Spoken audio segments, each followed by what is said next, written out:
대전평화교회와 한신교회 교우들을 위한 새벽 말씀 나눔입니다. 오늘은 2023년 2월 27일 월요일입니다. 오늘 하루도 하나님과 동행하는 여러분의 삶에 하나님께서 크신 은혜와 은총과 복주심으로 함께 하시기를 주님의 이름으로 축원드립니다. 오늘 함께 나눌 말씀은 열왕기상 19장 4절로부터 8절까지 말씀입니다. 열왕기상 19장 4절로부터 8절까지 말씀입니다. 자신은 홀로 광야로 들어가서 하룻길을 더 걸어 어떤 로뎀나무 아래로 가서 거기에 앉아 죽기를 간청하며 기도하였다. 주님, 이제는 더 바랄 것이 없습니다. 나의 목숨을 거두어 주십시오. 나는 내 조상보다 조금 더 나을 것이 없습니다. 그런 다음에 그는 로뎀나무 아래에 누워서 잠이 들었는데 그때의 한 천사가 일어나서 먹으라고 하면서 그를 깨웠다. 엘리야가 깨어보니 그의 머리맡에는 뜨겁게 달군 돌에다가 구워낸 과자와 물 한 병이 놓여 있었다. 그는 먹고 마신 뒤에 다시 잠에 들었다. 주님의 천사가 두 번째 와서 그를 깨우면서 말하였다. 일어나서 먹어라. 갈 길이 아직도 많이 남았다. 엘리야는 일어나서 먹고 마셨다. 그 음식을 먹고 힘을 얻어서 밤낮 40일 동안을 걸어 하나님의 산인 호렙산에 도착하였다. 열왕기상 19장 4절로부터 8절까지 말씀입니다. 샬롬. 어제 하루는 하나님의 은혜 가운데 복되고 행복한 하루 되셨습니까? 여러분을 응원하고 격려하시는 하나님의 말씀이 여러분의 삶 가운데 전해지셨나요? 바라기는 오늘 하루 여러분을 붙드시고 여러분에게 복 주시며 여러분의 삶을 가장 평안하고 행복한 길로 이끄시는 하나님께서 오늘 하루 여러분의 삶을 온전히 인도하여 주시길 주님의 이름으로 축원드립니다. 엘리야라는 이름의 뜻은 나의 하나님은 여호와이시다 라는 의미를 가지고 있습니다. 열왕기상 17장부터 그의 이야기가 시작됩니다. 그런데 그의 등장이 참 독특합니다. 길르앗의 디셉 출신인 그는 3년 동안 온 땅에 가뭄이 들 것이라는 하나님의 심판을 선포하면서 역사에 등장하기 때문입니다. 모두가 사실 북왕국 이스라엘의 왕인 아합 때문입니다. 아합은 시돈의 공주 이세벨과 결혼하였고 여호와 하나님이 아닌 바알을 숭배하였습니다. 또한 엘리야가 전하는 하나님의 심판 앞에서도 그는 회개하지 않습니다. 아합은 하나님의 말씀을 엘리야가 자신에게 내리는 일종의 저주처럼 여겼던 겁니다. 엘리야의 예언대로 이스라엘에는 비는 물론 이슬 한 방울도 내리지 않습니다. 못된 왕 한 사람 때문에 백성들이 죽을 고통을 겪습니다. 착한 목자 같은 지도자를 만나는 일은 어쩌면 국민에게는 복이겠다라는 생각을 해보게 되는 지점입니다. 아무튼 아합은 이 저주를 풀기 위해 사방으로 그를 찾았지만 찾지 못했습니다. 왜냐하면 하나님께서 엘리야로 하여금 그리 시냇가에 숨어 살면서 까마귀가 가져다주는 음식을 먹도록 지시하셨기 때문입니다. 얼마 뒤 하나님은 엘리야스로 하여금 사르밧으로 거처를 옮기라고 그에게 지시하십니다.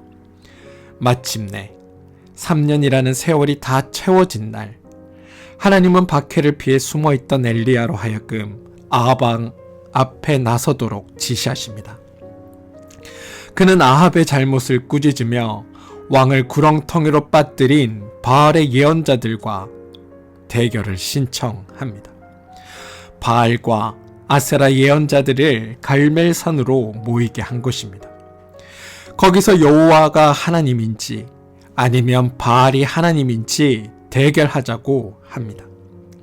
대결의 결과 여러분이 다 알고 있다시피 하늘에서 불길이 내려와 재물과 함께 나무와 돌과 흙을 모두 태웠고 도랑에 고여있던 물을 한 방울도 남기지 않고 말려버립니다.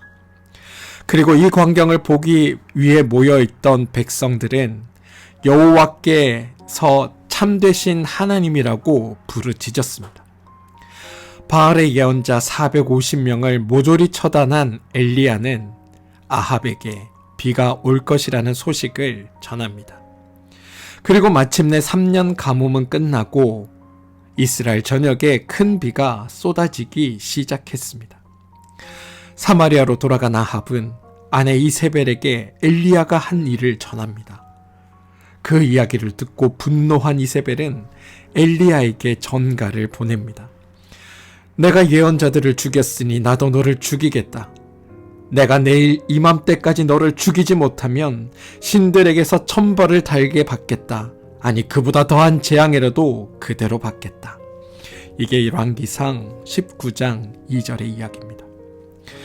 그런데 이 말을 전해 들은 엘리야는 우리가 도무지 이해할 수 없는 행동을 합니다. 성경에 따르면 두려워 떨며 목숨을 구하여 급히 광야로 도망쳤다라고 성경은 기록하고 있습니다. 그는 북왕국 이스라엘의 경계를 지나서 남왕국 유다 땅인 브엘세바까지 도망칩니다. 그리고 거기서도 불안했던지 시종을 남겨두고 하룻길을 더 여행하여 광야까지 숨어 들어갑니다. 여기까지가 오늘 이야기의 배경입니다. 그는 로뎀나무 덤불 아래에서 자신의 처지를 한탄하며 이렇게 기도합니다. 주님, 이제는 더 바랄 것이 없습니다. 나의 목숨을 거두어 주십시오. 나는 내 조상보다 조금도 나을 것이 없습니다. 분명 그는 하나님의 도우심으로 당대 누구도 따라올 수 없는 위대한 승리와 기적을 행한 예언자입니다. 그런데 한순간 무너져 불신앙과 자기 비하의 말을 내뱉습니다. 하늘에까지 오를 것 같았던 위대한 영웅이 어느새 죽음의 나락으로 떨어진 모습을 보여주고 있습니다. 그런데 여러분, 전 오늘 이 엘리야의 모습을 통해서 나의 모습, 그리고 우리의 모습을 보게 됩니다. 그리스도인이라는 우리 역시도 일순간 무너져 무기력에 빠질 때가 있지 않습니까? 광야에 홀로 벌어진 것 같은 상황에 처해 있는 것처럼 느껴지는 때들이 있지 않습니까? 엘리야처럼 신세 한탄에 빠질 때들도 있지 않습니까? 비단 우리뿐만이 아닙니다. 사실 현대를 살아가는 수많은 이들이 빠져드는 고통의 모습이기도 합니다. 엘리야는 그럼 어째서 그런 처지에 떨어지고 말았을까요? 우리는 왜 그런 처지에 놓이게 되는 걸까요? 그리고 거기서 헤어나올 방법은 없는 걸까요? 사실 그가 이런 상황에 처해진 까닭은 여러 이유들을 가지고 상상해 볼 수 있지만 제가 보기에 가장 핵심은 엘리야가 말씀의 빛을 잃어버렸기 때문이라는 겁니다. 열왕기상 17장부터 엘리야의 이야기를 읽다 보면 어느 정도 일정한 패턴을 발견할 수 있습니다. 뭐냐 하면 먼저 하나님이 말씀으로 지시하시고 그 말씀을 따라 엘리야가 행한다는 겁니다. 아합에게 가뭄이라는 하나님의 심판을 전한 것도, 그리 시냇가로 피신한 것도, 사르밧으로 이주한 것도, 아합에게 비 소식을 전하기 위해 갈멜산에서 대결을 신청한 것도 모두 하나님의 말씀에 따른 순종이 있었다는 겁니다. 이러한 그의 삶의 방식이 이세벨의 정갈 앞에서 깨지고 맙니다. 먼저 하나님의 말씀을 들어야 할 그 순간에 엘리야는 자기의 생각, 자기의 감정에 사로잡혔던 겁니다. 어떻게 행동할지 하나님께 물어야 할 그 순간에 자기의 마음, 자기의 감정대로 행하고 말았던 것입니다. 그가 말씀의 빛 속에 있을 때, 다시 말해 하나님의 임재 속에 있을 때는 두려움이라는 것이 그 안에 비집고 들어올 새가 없었습니다. 그가 말씀의 빛 속에 있을 때 그는 상황이나 환경이 아니라 오로지 함께 하시는 하나님만 보았습니다. 홀로 아합의 권세와 바알의 450명과 마주했지만 그런 환경도 전혀 두렵지 않았습니다. 하지만 자기의 감정, 자기의 생각, 자기의 마음에 속아 말씀의 인도를 구하지 않았던 순간에 그를 무너뜨리는 두려움이 그에게 엄습한 것입니다. 그리고 그 결과 하나님이 함께 하심도 믿지 못하는 불신앙으로 전락하게 되었다는 겁니다. 고작 이세벨의 위협 따위에 두려워하는 처지로 전락한 것입니다. 말씀의 인도를 구했어야 할 바로 그 순간에 그는 자기의 생각, 자기 감정, 자기 마음에 압도당해 목숨을 구하여 도망치기 바빴던 겁니다. 사랑하는 성도 여러분, 여러분은 어떠신가요? 매 순간 하나님의 인도하심을 구하며 살아가고 계십니까? 혹 오늘의 엘리야처럼 여러분들의 감정이나 생각에 속아 사느라 하나님의 인도하심을 놓치고 살고 계시진 않으신가요? 사실 우리가 하나님의 자녀인 우리의 삶에서 수많은 상황들을 마주칠 때들이 있습니다.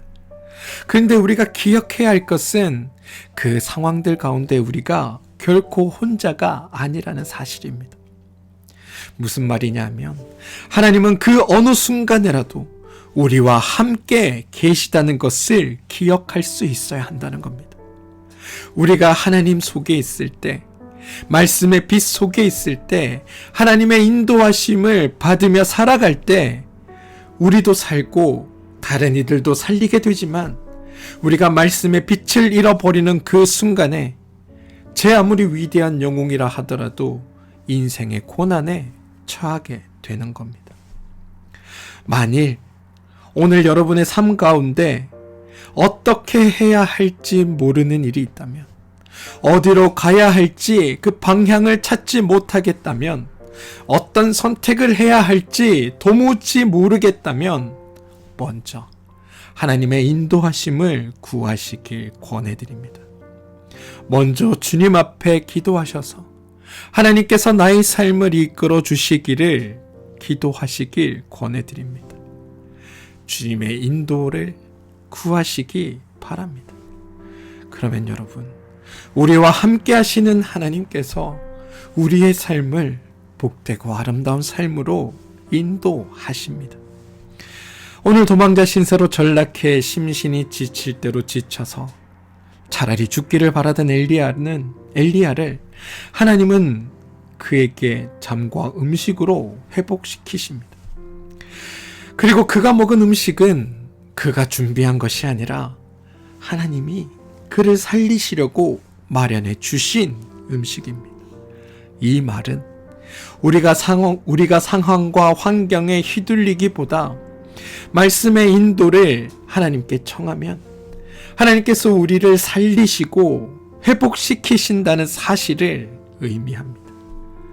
하나님께서 우리에게 살 길을 열어주신다는 것을 의미합니다. 사랑하는 성도 여러분, 오늘도 하나님은 항상 우리와 함께 하십니다. 우리가 하나님의 임재를 느끼지 못하는 그 순간에도 하나님은 우리와 함께 하십니다.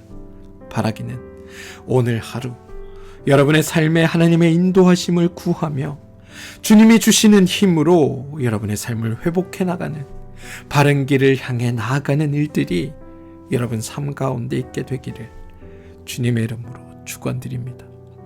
그렇게 사는 이들의 삶이 참으로 복된 삶입니다. 우리 함께 기도하겠습니다.